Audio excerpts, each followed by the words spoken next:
കേരളത്തിലെ സാമൂഹിക രാഷ്ട്രീയ മണ്ഡലങ്ങളിലും ജുഡീഷ്യറിയിലും ഒരുപോലെ വൻ ചലനങ്ങൾ സൃഷ്ടിച്ച നടിയെ ആക്രമിച്ച കേസിലെ അന്വേഷണവുമായി ബന്ധപ്പെട്ട് അതീവ നിർണായകമായ ഒരു നിയമ വികസനമാണ് ഇപ്പോൾ ഹൈക്കോടതിയിൽ നിന്നും പുറത്തു വരുന്നത്. കേസിന്റെ ഏറ്റവും പ്രധാനപ്പെട്ട ഡിജിറ്റൽ തെളിവായ മെമ്മറി കാർഡിലെ ദൃശ്യങ്ങൾ അനധികൃതമായി പരിശോധിക്കപ്പെടുകയും ചോരുകയും ചെയ്തു എന്ന ഗുരുതരമായ കണ്ടെത്തലിൽ സമഗ്രമായ പുനരന്വേഷണം ആവശ്യപ്പെട്ട് അതിജീവിത സമർപ്പിച്ച ഹർജി പരിഗണിക്കുന്നതിൽ നിന്നും ഹൈക്കോടതി ജഡ്ജി ജസ്റ്റിസ് ജോബിൻ സെബാസ്റ്റ്യൻ പിന്മാറിയിരിക്കുകയാണ്. കൊച്ചിയിൽ ഉയർന്നു വന്ന ഈ അപ്രതീക്ഷിത ജുഡീഷ്യൽ നീക്കം നിലവിൽ വിചാരണ നടപടികൾ അന്തിമഘട്ടത്തിലേക്ക് നീങ്ങുന്ന ഈ കേസിന്റെ ഭാവി പ്രക്രിയകളെ എങ്ങനെ ബാധിക്കുമെന്നതിനെ കുറിച്ച് ഗൗരവമേറിയ ചർച്ചകൾക്ക് തുടക്കമിട്ടിരിക്കുകയാണ്. ഈ ജുഡീഷ്യൽ പിന്മാറ്റത്തിന്റെ കൃത്യമായ നിയമപരമായ പശ്ചാത്തലവും അതിന്റെ ഘടനയും പരിശോധിക്കുമ്പോൾ പ്രൊഫഷണൽ ജുഡീഷ്യൽ പ്രോട്ടോകോളുകളുടെയും സ്വാഭാവിക നീതിയുടെയും അടിസ്ഥാന തത്വങ്ങളാണ് ഇവിടെ ദൃശ്യമാകുന്നത്. വിചാരണ കോടതിയുടെ കസ്റ്റഡിയിൽ ഇരിക്കെ മെമ്മറി കാർഡിന്റെ ഹാഷ് വാല്യൂ മാറിയതുമായി ബന്ധപ്പെട്ട് നേരത്തെ വലിയ വിവാദങ്ങൾ ഉയർന്നിരുന്നു.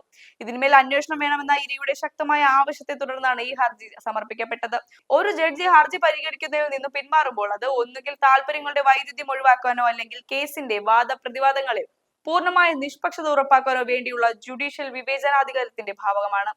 അതിജീവിതയുടെ ഈ നിർണായക ഹർജി ഇനി മറ്റൊരു ബെഞ്ചിലേക്ക് മാറ്റാൻ ചീഫ് ജസ്റ്റിസിന് കൈമാറുന്നതോടെ നിയമപരമായ നടപടിക്രമങ്ങൾ കൂടുതൽ സൂക്ഷ്മമായ പരിശോധനയ്ക്ക് വിധേയമാകുമെന്ന് ഉറപ്പാണ്. ഈ ഒരു നിയമപരമായ നീക്കം സംസ്ഥാനത്തെ ലിംഗനീതിയുടെയും ഇരകളുടെ അവകാശ സംരക്ഷണത്തിന്റെയും ഭരണപരമായ തലങ്ങളെ നേരിട്ട് സ്വാധീനിക്കുന്ന ഒന്നാണ്.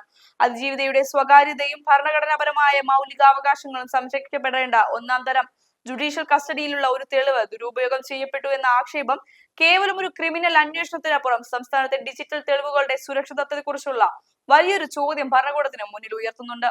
നീതിന്യായ പ്രക്രിയ എത്രത്തോളം സുതാര്യവും വേഗതയേറിയതുമാണോ അത്രത്തോളമാണ് ഒരു ജനാധിപത്യ സമൂഹത്തിന്റെ ആരോഗ്യവും ക്രമസമാധാന ബോധവും നിലനിൽക്കുന്നത്.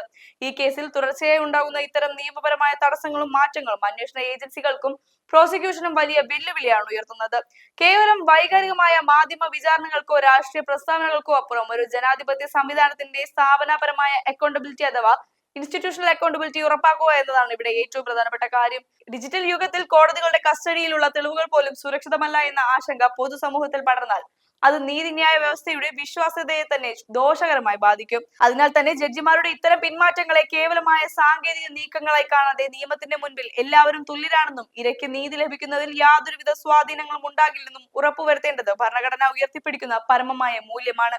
ഒരു ജനാധിപത്യ രാജ്യത്തെ പൗരന്മാർ എന്ന നിലയിൽ രാജ്യത്തെ നിയമനിർമ്മാണ സഭകളും നീതിന്യായ കോടതികളും എങ്ങനെ പ്രവർത്തിക്കുന്നുവെന്നും പൗരന്റെ മൗലികാവകാശങ്ങൾ എങ്ങനെ സംരക്ഷിക്കപ്പെടുന്നുവെന്നും കൃത്യമായി നിരീക്ഷിക്കേണ്ടത് ഓരോ ഉത്തരവാദിത്വമുള്ള പൊതുസമൂഹത്തിന്റെ കടമയാണ്.